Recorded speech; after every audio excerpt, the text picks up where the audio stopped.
got our podcast, thinking you should watch it. If you driving, man, it's good for you to listen. No, we keep it real. No, we spit it raw. Sports dialogue. No, it's good if I'm involved. No, we're not the news.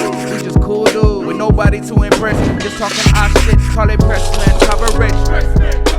Pressman Coverage. Welcome into Pressman Coverage, a podcast dedicated to you, the fan. And week one's coming up. It's time to get going to the Super Bowl. I ain't never going to stop saying that. If I'm going to say it every episode until you believe it. And once you believe it, they going to believe it. Once they believe it, I don't know what's going to happen. They got to speak it into existence. That's all that matters. Somebody got to do it. And I don't believe it. Let's keep speaking then, baby. Just keep speaking, though. Let's just keep speaking. But man, we're really excited to dive into today's episode. Today, we're going to be covering the Denver Broncos matchup week 1, September 7th, 2025. And how either the Titans can pull out a victory in the ways we think they can do that, or I ain't gonna talk about the or. Randall, talk to us, baby.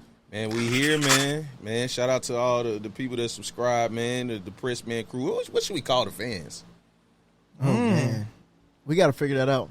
We're gonna be back to y'all on that. Yeah. We're gonna think of a name for the chat, man, for the guys that's supporting the show. But to y'all, man, appreciate y'all, man. Y'all continue to like, comment, subscribe. Man, y'all share it to another Titans colleague, man. Share it to another NFL fan.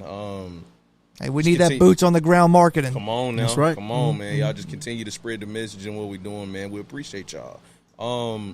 We here, man, to talk about week 1. Football is back. It feels good. You can feel it in the air. It's starting to cool down a little bit. You know what I'm saying? Yep. Crisp, 58 degrees when I woke up today. Woo. Felt good. Cut that grass, Jumped baby. in the pool. Felt good. Ooh. Yeah. You jumped in the pool this I morning? did. Oh, man, you felt real good. My nipples could have pierced through a wall. Oh, I'm so sorry, y'all. Speaking of that, Cody. That's on me. Yes. Yeah, big game a couple days from now. Oh, yeah, this is a Titans podcast. Forgot about that. Yeah, big game a couple days from now, bro. Man, I'm so fired up for this season. Good, yeah, I'm really excited to see what this team could potentially be. You know, we all got our different, opinions about it. Randy thinks we're going to the Super Bowl. I'm a little bit more pessimistic. Mm-hmm. One thing I know is I'm fired up. Yeah, man. And the coolest thing about this being week 1 is like we finally get the opportunity to see just kind of what we're going to be. You know what I mean? Like, I'm excited to see what we're going to be either way. Mm-hmm. And whether I need to be looking in December like I was last year, October, for who's coming out in the draft, or I can be looking at how can we squeak into the playoffs. What's that wild card spot look like? Like, I'm really excited for that, just to figure out who the players are. I feel like every year I have a picture of who's going to be the breakout guy. It's not that guy, it's somebody else, completely random. So I'm excited about that, man. Agreed. I'm fired up for this season. So before we can even start talking about Super Bowls, we got to take it one step at a time. Our first step to this season, the regular season, is week 1 against the Denver Broncos. Gosh. The Denver Broncos were a playoff team, a surprise playoff team last year, bringing in quarterback Bo Nix, who produced a really solid season last year. I think he had 28 touchdowns, 13 interceptions. 3,700 passing yards. Woo! Like Bo Nix was ready to go last year and really lit it up. They've added a few more pieces that we'll dive into, but really excited about this matchup. Overall, You're excited? I am excited. I'm scared as hell. Man, I think that it's going to flow a little bit different than what people think. I don't think we're going to get whooped in this game. Okay. I don't. And we'll talk into some of the specifics, but give me your general sense of how you feel going into this game. How do you think the outcome is going to go? Oh, you want to go outcome? Well, I think we are going to get, let's just say the cover. We'll get covered. Okay, you think 8 or more? I think it was 7.5. Yeah, I think we'll get covered. Woo-wee. Randy, just give me your general sense of how you think this game is going to go. I think it's going to be a close competitive game. I may even, with whoever's more disciplined on this side of the ball wins the game. I think it could be a 3-point game. Shoot. I think we covered the spread. 7.5 is a lot of points. Going into the game last year, I can't remember what the spread was going into the Chicago game last year, but I'm pretty sure we were underdogs going into it. I think it was a 3. Yeah, so which is 3-point essentially even because we were away. I think is how it goes. But yeah, I think we were underdogs. This is a big underdog game. But I'm one of those guys, similar to how the Texans were last year. So the year before last, they came in rolling into last year's season. They're real hot. They're the team. They're going to roll with people. And they started off a little bit slower than what people expected and finished slower than what people expected as well. So I think it could actually be a similar type of season for the Broncos where they're still productive, they're still a playoff team, probably squeak through the division, may not win the division, but be tops of the division and get into the playoffs in a wild card spot. That's where I see the Broncos season going and why I think it'll be a closer game. But the things that are going to dictate that is how we go against their defense. And the Denver Broncos defense, just to talk about last year. Woo!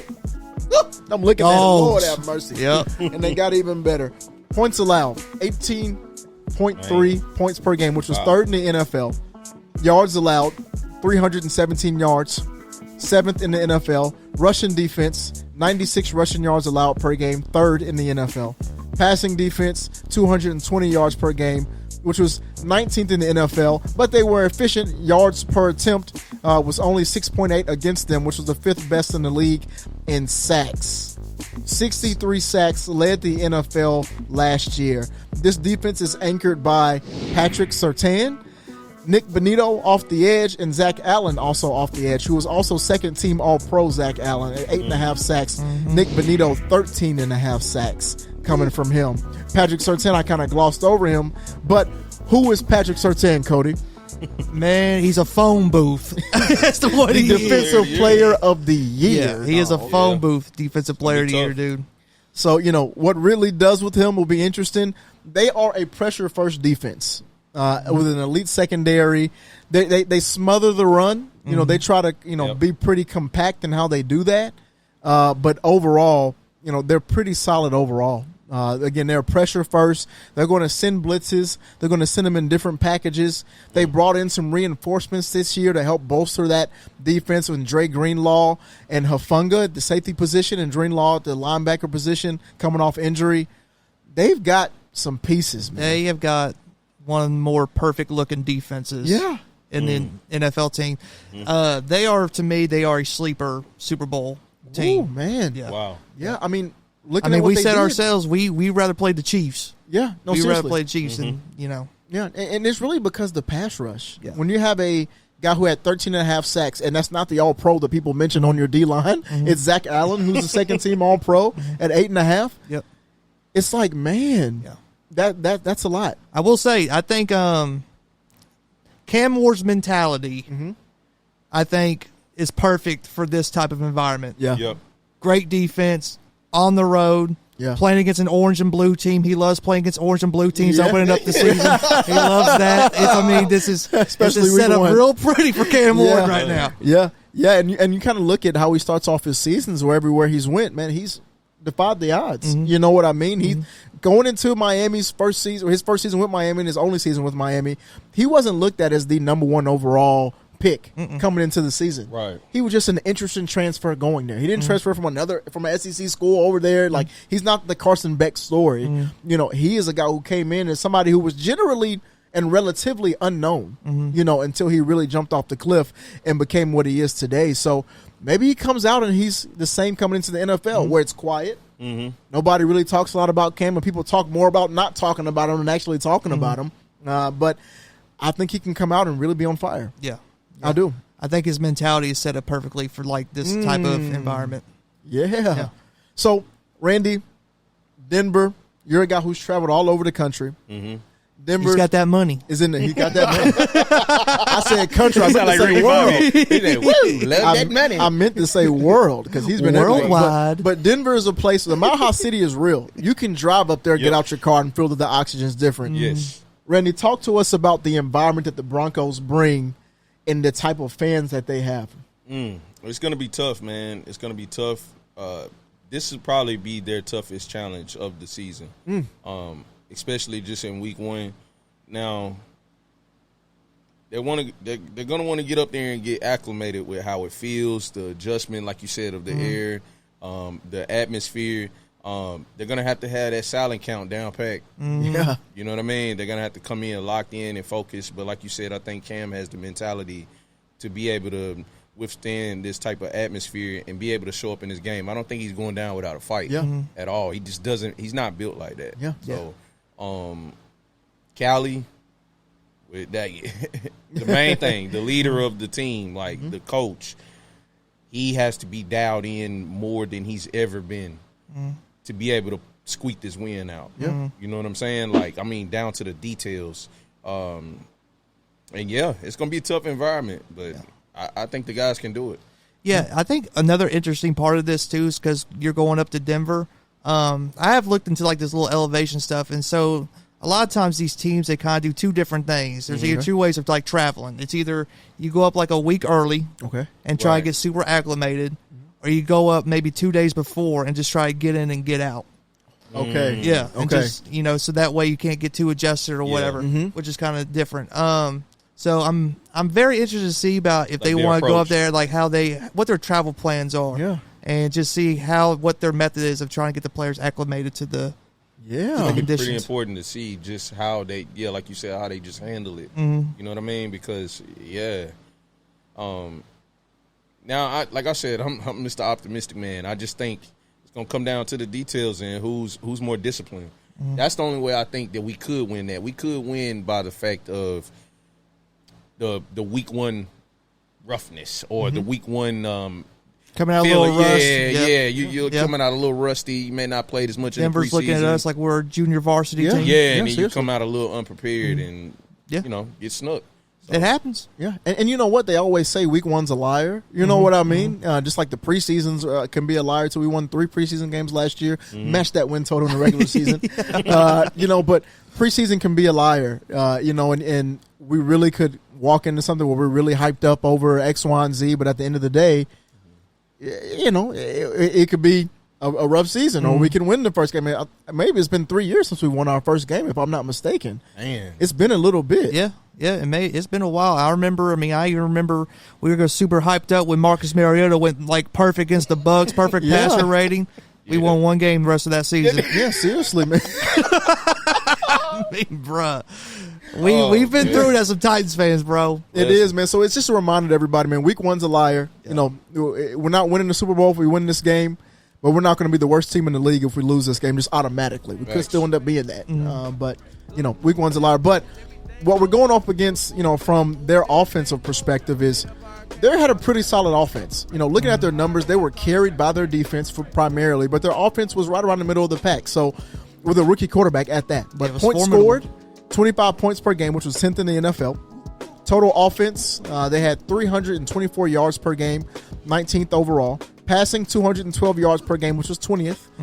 Rushing, dead in the middle of the pack, 112 yards per game, which is 16th. Third down conversions, they were right at 40% at 39.6, which is 13th. And fourth down conversions, they were actually 5th in the NFL and converting almost 70% of the time at 68.2. Yeah, they convert pretty well, man. And they brought in some weapons and a few weapons that I think are actually going to be deeper than what we see. There is Evan Ingram at tight end. Evan Ingram is so versatile, and he's coming off of a season that was pretty productive. I actually thought he was going to stay. He was great in Jacksonville. He was, man. He was great. He I think when he was leaving the Giants, I think he kind of had like a little bit of a bad rap. Yeah, he did. That he wasn't all that good, but he is a freak of nature. He is, at the tight end position. He showed that on the Jaguars. And regardless of how optimistic we may be, there was a linebacker battle for us in the preseason. Yep. And I point that out specifically because, in my opinion, anytime there's a battle and you don't have a clear favorite, you probably are not battling between two good players. Normally it's two average players battling or two slightly below players average. You rarely see a good linebacker battling another good linebacker. Right. It just doesn't happen that way. Yeah. So the fact that we had somebody battling for a position tells me a lot within itself. But I'm just imagining the Broncos are scheming up all the things right now to where Cody Barton's attention is going to have to be elsewhere. And now it is on James Williams and or Cedric Gray to be defending Evan Ingram as much as possible. Yeah. That's a lot. Yeah, and that's going to be a real challenge. Now, Now, if that is James Williams, I think I feel all right with his athleticism and be able his lateral quickness to be able to get to the spot or be able to match up athletically with Evan Ingram. Cedric Gray, I'm curious with that one. Yeah. I think he's a dog. I think he's a thumper, but like I don't know. You know what I mean? And do they alternate with that and maybe bring a safety down on him? So I'm just curious how Denard will scheme up to eliminate that because, you know, you'll have Snead, and we'll talk about it in a second, of like Cortland Sutton. Yeah. I think Snead will be on him. That's your guy. Probably Shadow. You know what I'm saying? So then it just becomes creative of what do you do to like eliminate their weapons, essentially. So yeah, and you know, go ahead, Cody. I was gonna say, you know, we've talked about how we kind of thought that these, you know, between Cedric Gray and James Williams, they're very interchangeable, right? Yeah. This to me feels like more of the James Williams side to side, moving around because he's, you know, he's that freak athlete. And you know, J.K. Dobbins and R.J. Harvey aren't, you know, great running backs. I would say, you're right, serviceable. You know, where, you know, Cedric Gray's his instincts is to fill that hole. Yeah. You know what I mean? Yeah. So maybe against like the Colts, something like that, that'd be the more Cedric Gray game. Yeah. You know what I'm saying? Yeah, no, I think this is a James Williams. Hey, we got to put you and your athleticism with Evan Ingram, and we'll have our corners take down on the outside. That's an awesome thought there, man, because I do think he does fit a little bit better, and he's somebody who I think if he is having to defend a tight end, he's physical enough, is what both of them are, but he's a bigger presence, longer arms, maybe get a hand in the passing lane a little bit more, and that's going to be an interesting side of the house. Looking at the secondary, really, to me, their receiving core reminds me a little bit of ours. Last year they had Bailey, who I think just got traded. Is that the one that got traded for like a 5th-round pick or something like that here recently? What was the name? Bailey was his last name. He just got traded. Marvin Mims was another key target for them last year, but Cortland Sutton was their main guy. Yeah. The other guys you're not really scared of. And I think it's the same with our offense, looking at Calvin Ridley being our Cortland Sutton. Yeah. People will probably put them at the same tier, probably Ridley a little bit higher. Maybe I've got two-tone bias on this one, but maybe Ridley a little bit higher. But looking at it, it's really going to be interesting to see how our secondary can lock them down from a receiver standpoint. Because if we get to a point where we can stop the run, like I'm just going to go ahead and say it. Our defense versus their offense, I personally think our defense is better than their offense. Like, I know that may be reaching, but Cortland Sutton's not somebody to me that I think is, you know, if Snead is 80% of who he is, I could see him having a solid 70, 80-yard game. But if we can get off the field on third downs consistently, that's where the game changes. Because I don't think they're going to be able to run productively against us. And I think that's going to be our strongest point. Now, can we get to the quarterback to make those passes? And he extends plays very well. Yeah, I mean, this is going to be a big set-the-edge game. Yeah. You know, Femi Oladejo, that was one of your calling cards. Draymond Jones, that was one of your calling cards. You know, we know that this quarterback can escape. Yes. And when he gets like on the edge, I mean, he can get yards quick. Yeah. And that right there to add into what you're saying, if we have problems setting the edge and being able to get pressure on Bo Nix, like you said, he can escape that pocket, and those broken coverage plays are where that's Mims' bread and butter. Like he'll expose you if you know, the play breaks down and he gets free. He's so little and just dynamic and quick. He just find that hole in the defense. So it's like, man, the defense is just gonna have to come out and be very disciplined, very stout, and communicate amongst one another and get pressure on them, man. Like disrupt Bo Nix timing. Yeah, you know what I mean. You have to, because to me, it's all about being able to disrupt Bo Nix as much as possible. And that's the thing. Yeah, that's all you do. We have the ability. You know what I mean? Like it's all about if we're going to be successful in that. I know we'll have a game plan. We're going to rush together. They've said it 50 times. Okay, I get it. What is that going to look like? I don't care if it's 4 guys moving in unison and they're still 2 yards away from the quarterback every time he throws the ball. That's perfectly fine. Like, that's great. It sounds cool, but can we affect him? And when we do affect him, are we disciplined enough? That's the other side of having bigger, bulkier edge players now. They set the edge better, but when he gets outside the pocket, can we run him down? You know, last year we had a couple of quarterbacks looking like goddamn Michael Vick. And we have White Vick, Drake May. Yeah, like seriously, we had him looking crazy. And I think Bo Nix is a more talented runner. Yeah. And he looks up more, when he's running. So if we can't stop them from creating big plays off schedule, we're going to be in trouble. If we can keep them on what we consider to be on schedule, which is behind the sticks more than 50% of the time, X, Y, and Z, that's when we can make it tough. Because I do think we can stifle their run game. But it's going to be more about how do we do on the other side of the house. Yeah. When they start, okay, now we got to drop back and pass. What can you do about it? And if Snead's not Snead, that could be a problem. It could be a problem because if Courtney Sutton gets it going off. Yeah, I mean, that's the biggest question mark is Snead, bro. Yeah. I mean, it's just like, what are we going to get? Like, we don't know. We haven't seen him practice. Yes. I mean, he's kind of just walking around. Now he's going to be, ready for game one. I seen him. I seen one clip with him. It kind of made me laugh. He was in some drills. Snead was. He was a full participant yesterday. He picked the coach up like. Oh yeah. Dumped him. So I'm like, okay. He still got that dog in him. All right, okay. I mean, he's gonna be chippy. What was it really? They were asking Ridley in a recent press conference, like, "Hey, how was it having Snead back out?" He's like, "Well, my jaw still feels it. He caught me on a jam." Pause. So it's getting right. Yeah, definitely pause. But it's good to see like him at least showing some physical nature. We'll see what he really is though, because not playing in the game in almost a calendar year. We'll see. It'd be problematic. We'll see. So looking at the Titans. If we're going to let's Cody Trench. If we're going, please flip your two-tone glasses as hard as you can. I want to see you pull them down. Yeah. Okay, as hard as you can. If we're going to get the win, what do we have to do? ESPN's ranked their offensive line as the 5th best offensive line. On the other side of the house, they've got a pass rush that was the best pass rush in the league in terms of sacks. So that's one key battles in the trenches. Cody, tell me maybe the biggest matchup within that trenches battle that you see.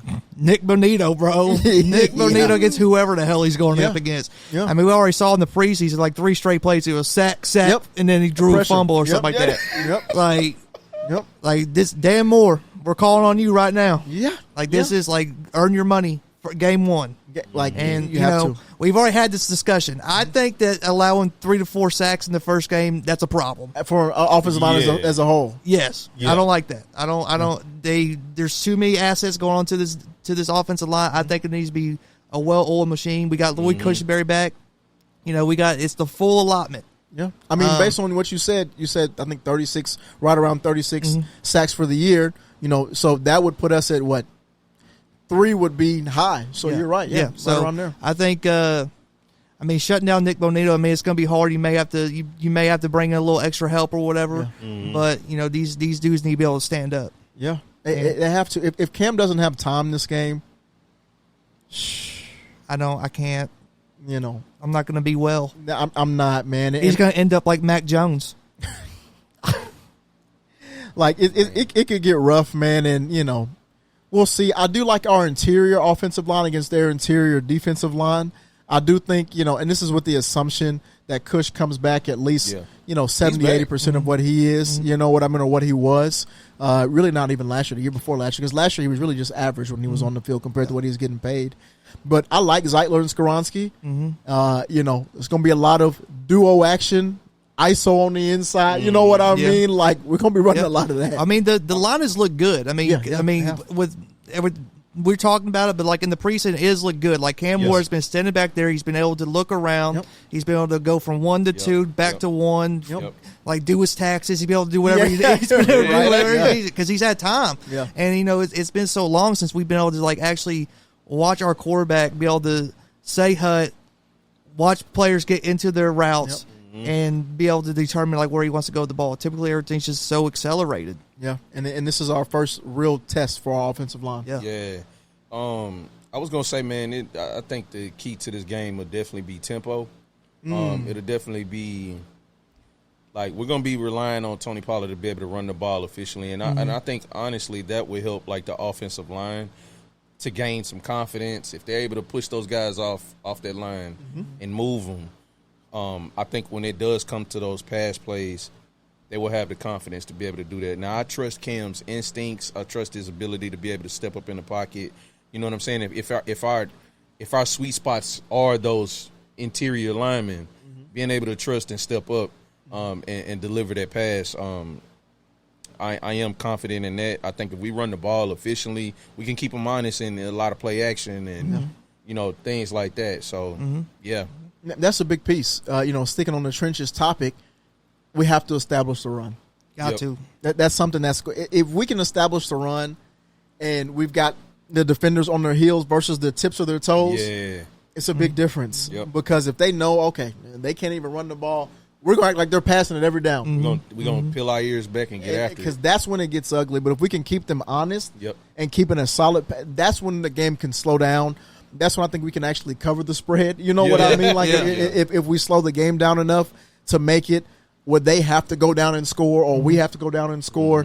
Because I trust in Cam. Come on. If it's crunch time – I know we haven't seen him playing a real NFL game yet, but seeing what he did in crunch time after time after time in college, I'm trusting Big Cameron, dog, to get it done if we need to go down and score. Or Joey Slaughter kick it from 75. That thin air. If we can't get closer. Man, they cut right through that air. They start breaking records out there. But that's going to be big. And, our biggest thing, I know we spoke about it a little bit, but just pass catchers. How can our offense get open against elite coverage on the other side? It's not just Hufanga. It's not just Surtain. They've got other guys who really can cover, man, that we've got to make sure we're ready to go because they're physical. Yeah. They're physical in the secondary. Are you going to be able to catch the ball? They're raking through. You hold on to that football. Van Jefferson. Man. You hear me? He did it without pressure. It was mental pressure that made him drop it. Goodness gracious. So that'll be interesting. But let's look at some. Go ahead. Real quick. Do you think what are your projections of how you feel like the rookies will approach this game? Like, how do you think they'll respond to this adversity of how they being in this atmosphere for the first game? That too. How to respond mentally and everything. And and just how do you think they'll be used? You know what I'm saying? I think they'll have some rookie moments throughout the season, and I think it does start week 1. And the rookie moments, I think, will be interesting for us because it's not like they're going to be forgetting the plays or this and that. Like, it may be a key drop on third down. You know what I mean? Like, it may be a drive killer that happens. It may be a missed blocking assignment because we're running out off tackle. You're supposed to pin that corner in. You've missed them. Now we're tackled in the backfield. Like, that's where I think some of that rookie hesitation could come. Where I hope it doesn't happen, I'll let you talk about this, is a drop punt or something like that from Chimere DK. But go ahead. Well, I mean, it's your first game debut. There's a lot of pressure out there. If you got the little jitters, hey, just hit this and run away from it. Don't hurt the team. Don't hurt the team. Yeah, I completely agree. And for us, we've got to get, flipping to the defensive side of the ball. In order for us to win the game, we've got to get the defense, get the offense off the field. Yep. As we talked about, from a third and fourth down conversion, obviously they were fifth on fourth down. On third down, they were 13th in the league. We got to get them off the field. And then we've also, they were 16th in rushing yards last year. We have to control the trenches. We have to do that defensively in order to win. And then again, just covering Evan Ingram. That's the name of the game. Anything else that our defense needs to do in order for us to come out with the victory, Cody? And the last time we saw these defensive line, they were allowing a lot of rushing yards. Yes, they were. Yeah. So there's a couple times we allowed 300 rushing yards. Jeff Simmons likes to say nobody runs on the Titans. Well, last year a lot of people ran on the freaking Titans. Yeah, they did. So, if people can run the ball on you, you're just so handicapped as a defense. You got to be able to stop the run.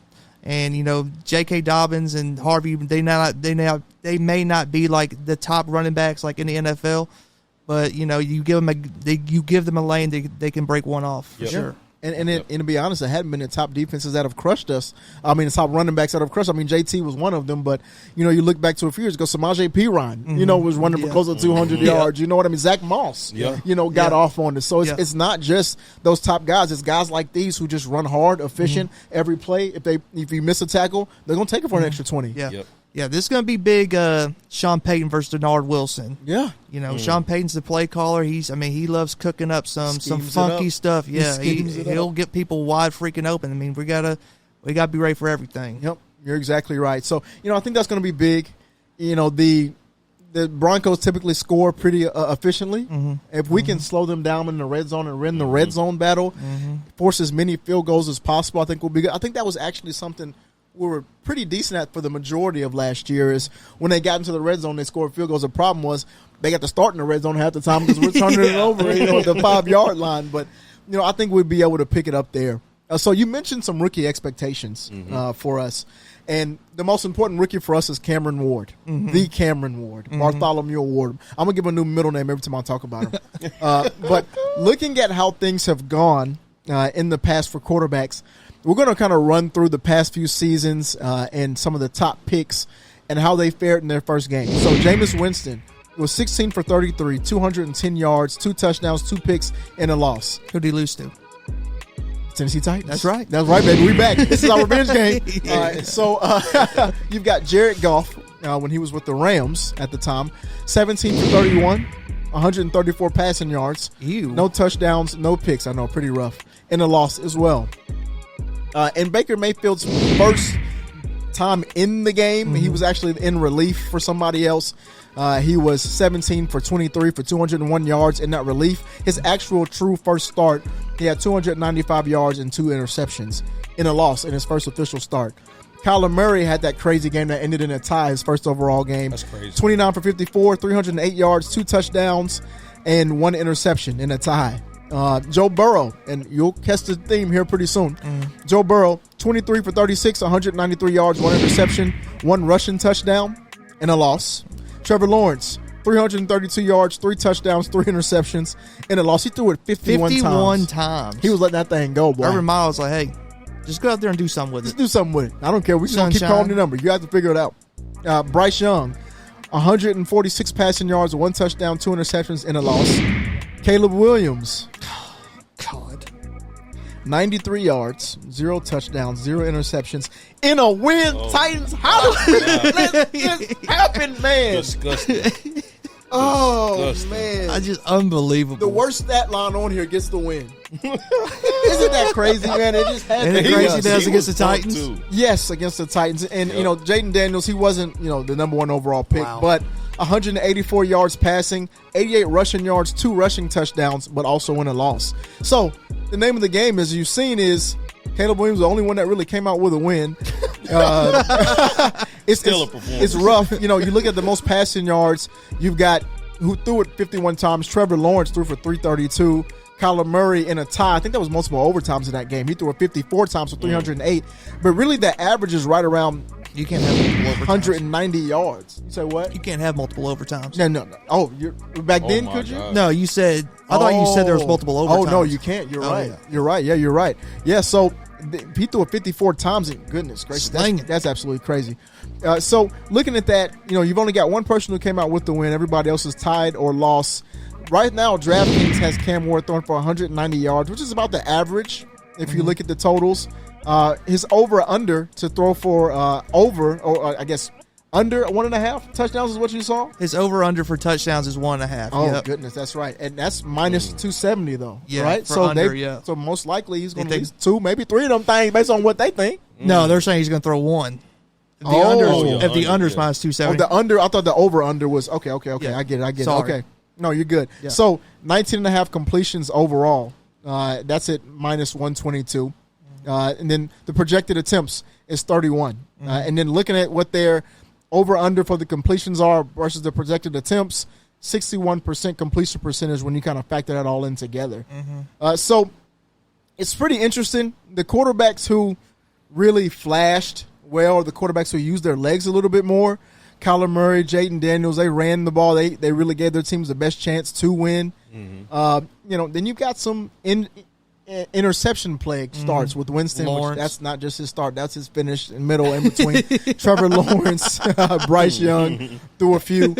So with that being said, in order for Cam Ward to really come out and have a successful game, ball security is going to be one of the biggest things. Yep.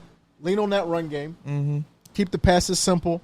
And really let your O-line set the tone for the game. If you see that they are giving up more pressures than you'd like, get the ball out.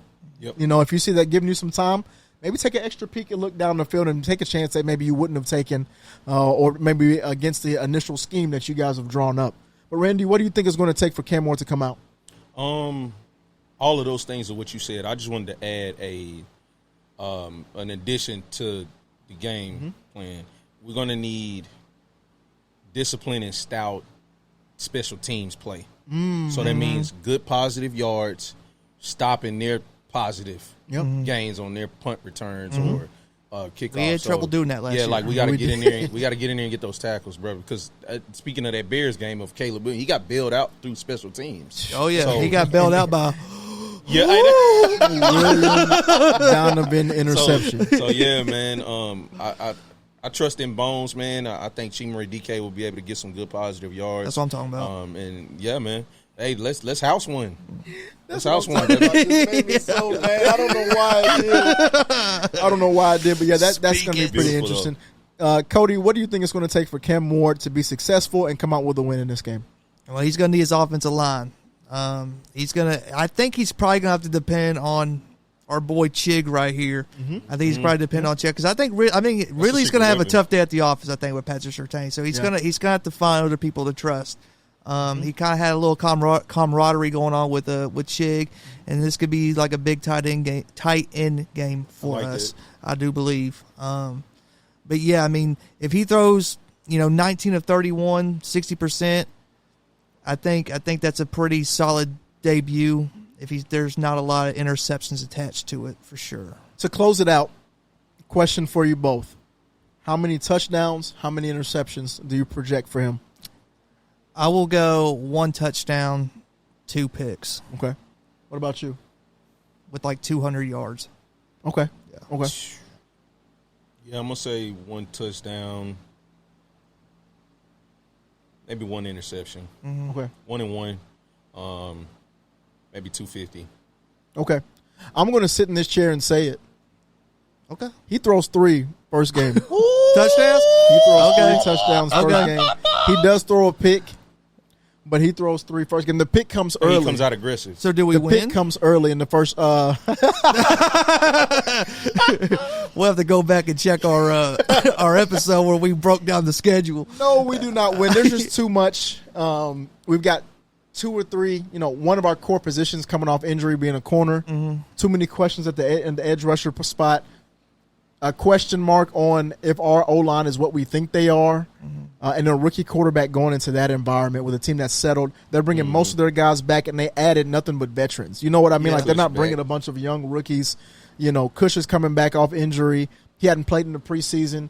Zeitler hadn't played in the preseason. I think it is going to take a game or two for them to completely gel into what they can be. So, question for both of y'all.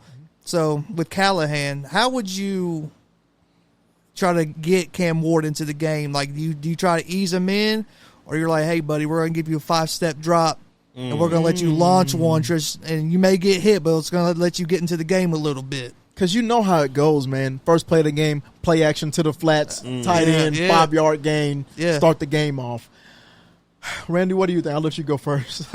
I think he's going to let him hand it off a couple of times.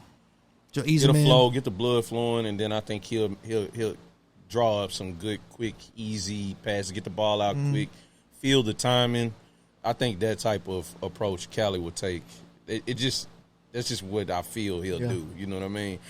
He's more of a cautious guy instead of like, let's roll the dice. You know what I'm saying? That's fair. He's coaching for his job. I'm probably more the mindset of, What do you want him to do? I think that Cam and Brian are going to have a conversation. He's going to ask him, what do you think about this game plan? Cam is going to say, shit, I'm going to throw it. I'm going to let that thing go. Like, that's what I think. Like, he's a gunslinger, man, and he's going to say, like, yo, let me let it loose. That's what I want to do. Yeah. Randy, what were you about to say? I was just going to say also, though, I think Callie gives me the vibe that he's, like, flexible enough to adjust on the fly. So if Cam goes out there and, they have a couple of series of maybe 3 and outs, and he goes back to the sideline and like, hey, I see this, I see that, I think he'll trust him. I think he'll, you know what I mean? Yeah. It'll be interesting to see kind of what our first few drives, what that script looks like, and how deep we can get into the script. I would love for our first drive to come away with some sort of points.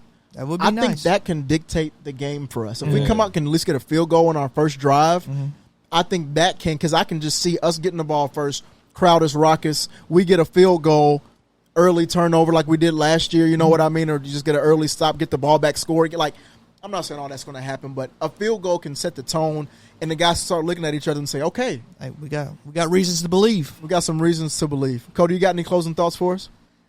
Yes. So I'm going to say, we might as well just give a score prediction. Let's do it. I'm going to say 30-16. Woo-wee. Broncos. We getting double tuttied? Double tuttied. Woo-wee. Okay. Wow. Okay, if I'm being honest, I know I've already picked them to lose. 3 touchdowns. So now we got a high score. We're hitting the over. We are hitting the over. 28-24. Broncos. The over and cover. I'd say Here we go. Crack your knuckles. 45-12. I can feel the ignorance brewing. I was about to say maybe. I was about to say maybe. Ooh, that's tough. Let me go with your score. I'm just gonna flip it. 24-28 Titans. Yeah. Woo-wee. 'Cause I was about to say 31-28, but I'm like, I don't know. 30 points first game. Yeah. Against Denver. Okay. Well, both of us have us cracking We're gonna what hit the they gave over. up last year. The Broncos. I think they gave up 18 points a game, I think is what we 18. said. So we got us cracking that. We've got 2 losses and a win up here. You got us opening up with. If we open up with I this think we're win, gonna crack them. We're gonna surprise them. I know this is a conversation for a different day, but the differences in this team versus the Rams are so staggering. Like the types of players that they have, the scheme, the quarterback, like it's so different. If we come out and win this game, I think we roll the Rams. But we'll talk about that next episode. But man, I'm going to turn in silence. I'm just going to look. I'm going to turn in silence. But man, first of all, again, thank you guys for joining. I want you to give us your score predictions in the comments. Please. Tell us what you think. Tell us if we cover. Tell us if we're tripping. Tell us if, I don't care. Talk to us. We want to hear from you. But most importantly, I do want to remind you guys to like, comment, subscribe as much as you can. Share it with a buddy. To the Denver fans who are tuning in to see what we're saying, yeah, we're talking that talk. But y'all gonna get us though. But still, we gonna come out and fight. No. We're going to go down fighting, Dan. Oh man! But again, thank you guys so much for tuning in. This has been a great episode with you guys. Peace out, Fresh Man. Man, happy week 1.